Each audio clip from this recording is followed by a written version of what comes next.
اعوذ باللہ من الشیطان الرجیم بسم اللہ الرحمن الرحیم۔ اللہ تعالیٰ کی بے انتہا حمد و ثنا اور اس کی محبوب ہستیوں پر بے انتہا درود و سلام کے بعد عامر بخاری کا آپ کو سلام پہنچے۔ ناظرین، رمضان اللہ تعالیٰ کی طرف سے رحمتوں اور برکتوں کا مہینہ، یہ شفا کا مہینہ بھی کہلاتا ہے۔ گو کہ کچھ لوگ اس کو اپنے آپ پہ برڈن فیل کرتے ہیں، لیکن فقط اس وجہ سے کہ ان حقائق سے آگاہ نہیں ہیں۔ آج دیکھتے ہیں کہ یہ مہینہ ہمارے لیے کس طرح سے فائدہ مند ہے، اسپیشلی اس کے روزے جو ہیں۔ دیکھیں، رمضان رمز سے ہے۔ رمضان کا مطلب جو ہے، اگر ہم دیکھتے ہیں، رمضان رمز سے ہے۔ رمز کا مطلب ہے آگ، شدت یا مرض۔ اس کے بعد اس مہینے میں، رمضان کے مہینے میں اللہ تعالیٰ نے روزہ فرض قرار دیا ہے۔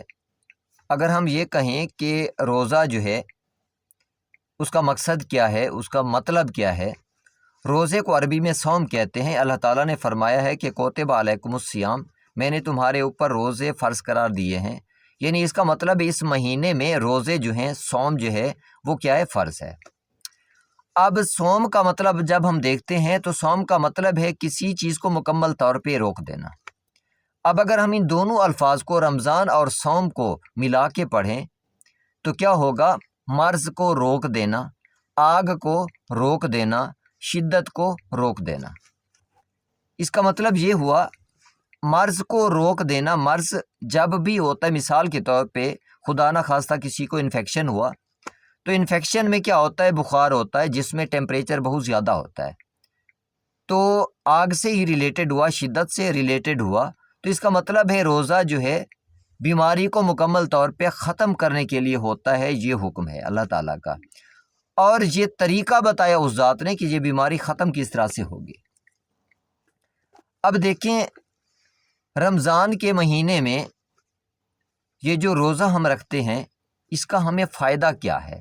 ظاہری طور پہ تو ہمیں بھوک اور پیاس ہی نظر آ رہی ہوتی ہے، لیکن اس کے جو فوائد ہیں وہ اتنے زیادہ ہیں کہ ہم سوچ بھی نہیں سکتے۔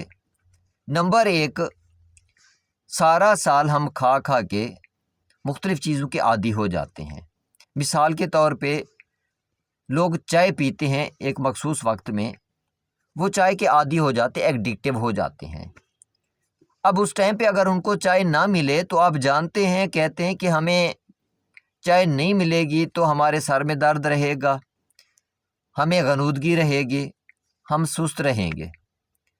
چائے مل جائے گی تو ہم ایکٹیو ہو جائیں گے۔ اس کا مطلب ہے وہ چائے کے محتاج ہو گئے۔ چائے کے محتاج کس لیے ہوئے؟ ایڈکٹیو ہو گئے، ایک عادت مسلسل بنی ہوئی تھی۔ تو روزہ کیا کرتا ہے؟ جب اپنی عادت سے ان کو ہٹنا پڑے گا تو کیا ہو جائے گا؟ وہ مرض جس کی وجہ سے ان کے لیے مسئلہ بن رہا تھا، وہ نشہ جس کے وہ عادی ہو چکے تھے، وہ کیا ہو جائے گا؟ ختم ہو جائے گا۔ اب اسی طرح سے ہم کھا کھا کے مسلسل اپنے جسم میں غلیظ مادوں کو سٹور کر رہے ہوتے ہیں۔ جتنا زیادہ کھاتے ہیں اتنے زیادہ غلیظ مادے بنتے ہیں میٹابولزم کے پروسیس کے تحت۔ تو جتنی زیادہ ان مادوں کی کنسنٹریشن ہوگی، ہمارا بلڈ اتنا زیادہ خراب ہوگا۔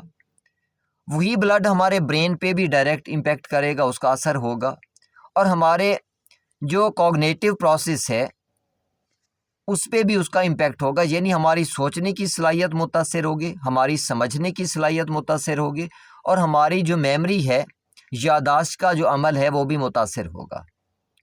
اگر ہم روزہ رکھیں گے، وہ زہریلے کیمیکل جو ہیں وہ آہستہ آہستہ ختم ہوتے چلے جائیں گے، ہمارا خون صاف ہوتا چلا جائے گا، ہمارا برین جو ہے دوبارہ سے ریسٹور ہونا شروع ہو جائے گا، تو ہماری سوچنے کی، سمجھنے کی صلاحیت جو ہے وہ بھی بہتر ہونا شروع ہو جائے گی۔ اس کے ساتھ ساتھ ہماری میموری جو ہے وہ بھی نارمل ہو جائے گی، بہتر ہو جائے گی۔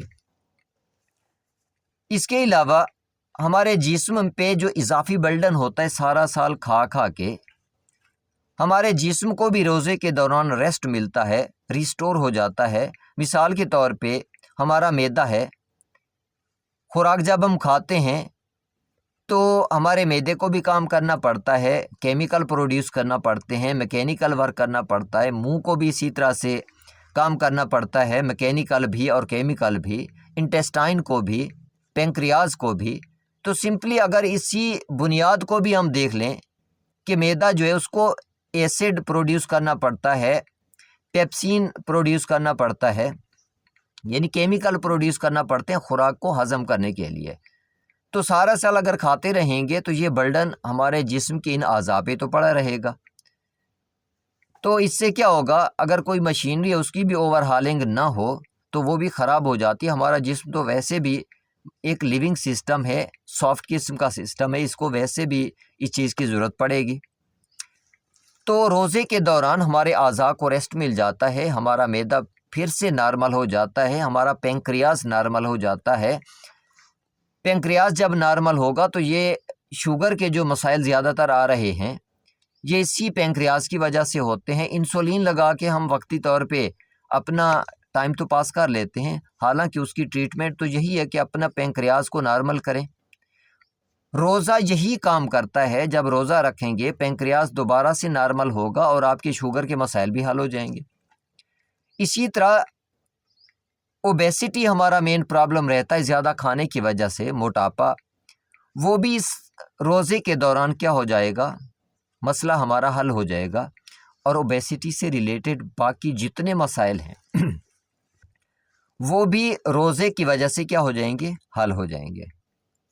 اس کے ساتھ ساتھ اگر ہم اپنے دل کے مسائل پہ نظر ڈالتے ہیں، زیادہ کھانے کی وجہ سے مسلسل چکنیاں کھا رہے ہیں، تلی ہوئی چیزیں کھا رہے ہیں، ان میں ہوتا کیا ہے، کولیسٹرول وغیرہ ہمارے اس سسٹم کو ڈسٹرب کرتا ہے.